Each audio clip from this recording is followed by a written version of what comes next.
السلام علیکم۔ جیسے کہ تارا کی زندگی یا آگ کا دریا، جو کہ ایک سچی کہانی ہے، اس کے پارٹ نمبر 10 کے اینڈ میں نے بتایا تھا کہ تارا کی نہایت خدمت گزاری اور سیوا کرنے کی وجہ سے، نہایت تیمارداری کرنے کی وجہ سے بابر بالکل ٹھیک ہو جاتا ہے اور بالکل صحت مند، تندرست و توانا ہو جاتا ہے۔ لیکن آگے کیا ہونا ہے تارا کو بالکل پتہ نہیں تھا۔ اس کے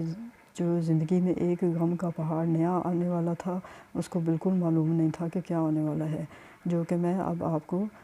پارٹ نمبر 11 میں بتاتی ہوں۔ بابر چونکہ بالکل ٹھیک ہو چکا تھا اور تارا جو تھی کافی دن سے اپنی ماں کو یاد کر رہی تھی اور اس کا دل بہت زیادہ مچل رہا تھا کہ اپنی ماں سے ملے، لیکن بابر اس معاملے میں تھوڑا سخت مزاج ثابت ہوا تھا، کیونکہ وہ تارا کو سخت پردے میں رکھتا تھا اور کہیں اس کو فضول میں آنے جانے بھی نہیں دیتا تھا۔ لیکن تارا جو تھی ایک نہایت فرما بردار بیوی تھی، اس وجہ سے وہ بابر کی ہر بات مانتی تھی اور کسی طرح کا بھی ایسا کوئی عمل نہیں کرتی تھی جس سے بابر کو غصہ چڑھے یا پھر وہ اس کے ناراض ہو یا کچھ بھی کرے۔ اس کی ہمیشہ کوشش رہی تھی کہ بس بابر جو ہے کسی طرح میرے ساتھ ٹھیک رہے، اور حالانکہ وہ اپنے پہلے بچوں کا ذکر بھی بابر کے سامنے نہیں کرتی تھی کہ ہو سکتا ہے اس کو پسند نہ آئے نا، تو اسی وجہ سے وہ بڑی سوچ سمجھ کے، بڑی پریشان ہو کے اور بڑی ڈر کے بابر سے کہتی ہے کہ میرا ماں پہ ملنے پہ دل کر رہا ہے، مجھے ملوا لاؤ۔ بابر پہلے تو نہ کرتا ہے، لیکن پھر کہتا ہے اچھا چلو ٹھیک ہے، تیار ہو جاؤ، میں تمہیں لے جاتا ہوں۔ اس طرح سے بابر بچوں سمیت تارا کو اس کی ماں کے گھر لے جاتا ہے۔ جب تارا اپنے نازو کے گھر جاتی ہے، کیونکہ اس کی ماں نازو کے گھر رہ رہی ہوتی ہے، اپنی بڑی بیٹی کے گھر، جو کہ نہایت سیلفش عورت تھی، جب وہاں پہنچتی ہے تو دیکھتی ہے کہ وہاں قرآن خوانی ہو رہی ہوتی ہے، اور تارا پوچھتی ہے کہ یہ کس مقصد کے لیے قرآن خوانی کی جا رہی ہے، تو عورتیں وہاں بیٹھی ہوئی سب اس پر برس پڑتی ہیں کہ تم اچھی بیٹی ہو جسے پتہ ہی کوئی نہیں کہ تمہاری ماں جو تھے آج اس کا کل ہے اور ماں تمہاری مر چکی ہے۔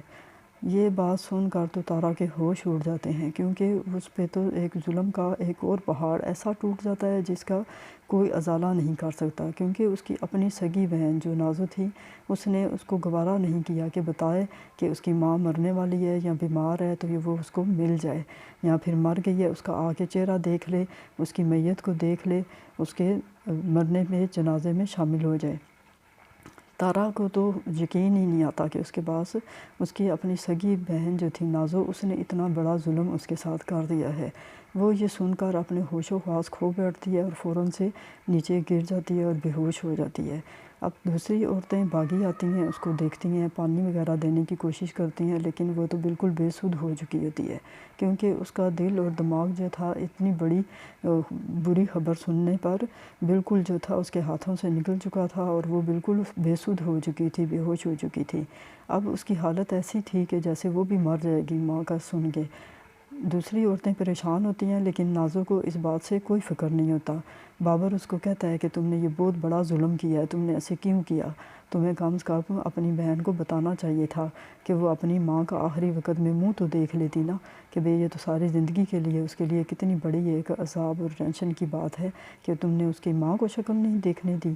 مگر نازو کو کوئی فرق نہیں پڑتا تھا۔ نازو تو سخت جیلس ہوتی تھی تارا سے کہ میرا میاں جو ہے اتنا جو ہے بوڑھا ہے، ویسے تو شکل کا ٹھیک تھا اور بہت زیادہ امیر تھا لیکن بوڑھا تھا، اور تارا کا میاں اتنا خوبصورت ہے۔ بس اسی بات پہ باقی کا بھی وہ تارا سے بہت زیادہ جلتی تھی اور اسی وجہ سے اس کو تکلیفیں دینے میں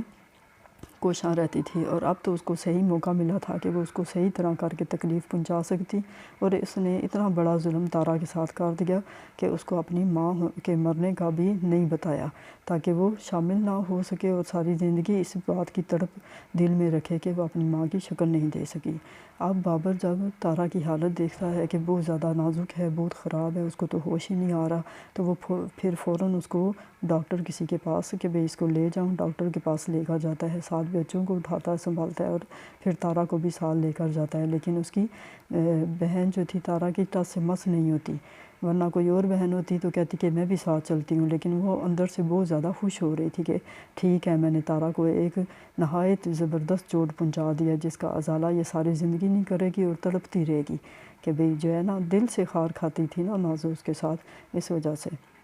بابر جب ڈاکٹر کے پاس تارا کو لے کر جاتا ہے تو وہ اس کی اتنی انتہائی سیریس دیکھ کر حالت پریشان ہو جاتا ہے. وہ اس کو ڈرپیں لگاتا ہے، انجیکشن لگواتا ہے اور کہتا ہے کہ اگر یہ ہوش میں نہ آئی تو بڑا سیریس مسئلہ ہوگا، اس کی جان کو جو ہے بچنا مشکل ہو جائے گا.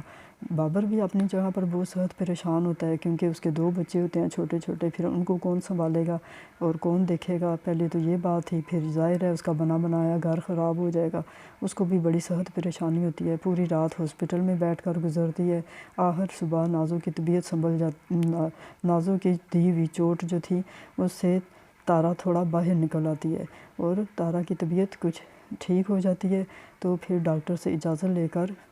بابر تارا کو گھر لے آتا ہے اور بچوں کو بھی گھر لے آتا ہے. اب گھر آ کر اس کو یہ مسئلہ ہوتا ہے کہ گھر میں دوسرا بندے ہی اور کوئی نہیں ہوتا جو بچوں کو دیکھے یا تارا کو دیکھے. تو پھر وہ اپنی پڑوسن کو بلا لاتا ہے جو کہ بہت اچھی عورت ہے اور اس کا نام رانی تھا، اور وہ جو تھی تارا کے بہت زیادہ دکھ سکھ میں کام آتی تھی اور ہر بات تارا اس سے شیئر کرتی تھی اور بہنوں سے بڑھ کر ان سے وہ جانتی تھی اور بہت زیادہ انڈرسٹینڈنگ تھی دونوں کی. رانی آتے ہی پہلے کھانا تیار کرتی ہے، تارا کو جو ہے کھانا کھلاتی ہے، اس کو دوائی وغیرہ دیتی ہے، پھر بچوں کو کھانا کھلاتی ہے، سارا کچھ ان کی دیکھ بھال کرتی ہے. اور بابر کو اس طرف سے تو بے فکری ہو جاتی ہے کہ چلیں ٹھیک ہے، گھر کا جو ہے سلسلہ جو ہے اب وہ پریشانی نہیں اس طرف سے کہ کوئی تو سنبھالنے والی ہے. اسی سچویشن میں ایک کوئی اس کو بتاتا ہے بابر کو کہ اس کے باپ کی حالت بڑی خراب ہے. تو اب بابر کو اپنی پریشانی بن جاتی ہے کہ یہ اب کیا کروں. واقعی کافی دن سے اس نے باپ کا بھی پتہ نہیں کیا تھا کیونکہ ایکسیڈنٹ جب ہوا تھا تو اس کی بھی بہت حالت خراب تھی، لیکن بابر کا شہر میں آنا مجبوری تھا، اس وجہ سے جو تھا وہ پریشان تھا کہ کیا کروں. بہرحال اس نے تارا کو رانی کے ذمے چھوڑا کہ بھئی تم اس کا ذرا خیال کرنا، بچوں کا خیال کرنا اور میں 2 دن میں واپس آ جاؤں گا. اور پھر وہ تارا کو چھوڑ کر اپنے گاؤں چلا جاتا ہے باپ کی خبر لینے کے لیے. لیکن ایک اور کڑی آزمائش اور ایک اور کڑی مصیبت تارا کا انتظار کر رہی ہوتی ہے، اور وہ کیا ہے وہ میں آپ کو پارٹ نمبر 12 میں بتاؤں گی.